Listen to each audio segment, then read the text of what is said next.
जय हिंद दोस्तों। सोचिए ऐसा फ्रीडम फाइटर जिसे ब्रिटिश सरकार ने उनके घर में नज़रबंद रखा था, लेकिन एक रात वो अचानक गायब हो जाते हैं। ना कोई ऑफिशियल पासपोर्ट, ना कोई रास्ता। कुछ ही महीनों बाद ही व्यक्ति बर्लिन जर्मनी में दिखाई दे रहे हैं। आखिर नेताजी सुभाष चंद्र बोस कोलकाता से बर्लिन पहुंचे कैसे? आज इसी कहानी में हम उनका पूरा सीक्रेट एस्केप रूट समझेंगे। साल था 1941 का। ब्रिटिश गवर्नमेंट ने सुभाष चंद्र बोस को कोलकाता के एलन रोड स्थित घर में नज़रबंद रखा था, लेकिन जी ब्रिटिश सर्विलियंस को चकमा देने में योजना बनाई। 17 जनवरी 1941 की रात उन्होंने डिस्गाइज में अपना घर छोड़ा।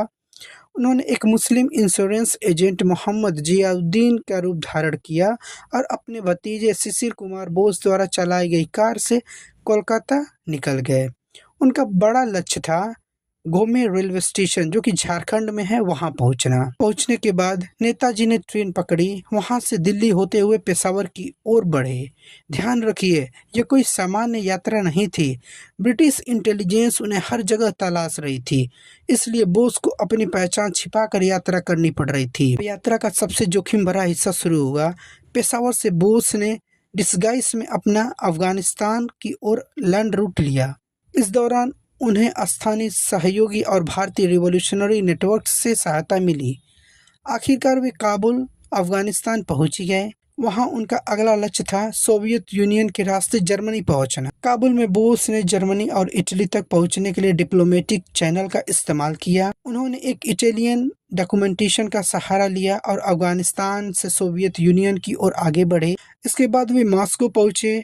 अब नेताजी भारत से हजारों किलोमीटर दूर थे, लेकिन उनकी मंजिल अभी दूर थी।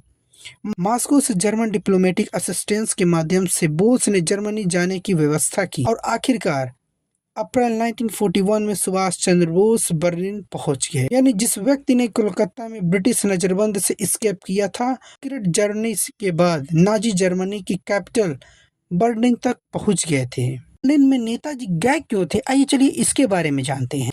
बर्लिन में पहुंचने के बाद सुभाष चंद्र बोस ने इंडियन इंडिपेंडेंस के लिए डिप्लोमेटिक और पॉलिटिकल सपोर्ट हासिल की कोशिश की।